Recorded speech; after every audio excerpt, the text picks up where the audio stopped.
এখন যাচ্ছি কৃষ্ণপালের বাড়ি।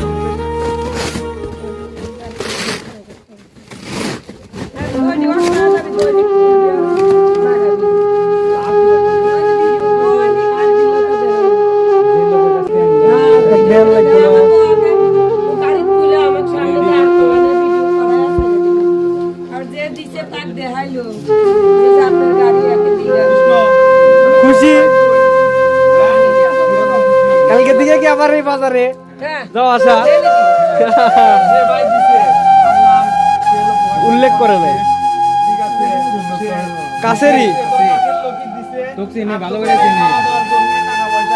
বাজার সদাই করে দিছে মার্চেন্টে খুশি নাকি কৃষ্ণ মিষ্টি খাওয়া দে এই যে জানি সুখী থাকে ভালো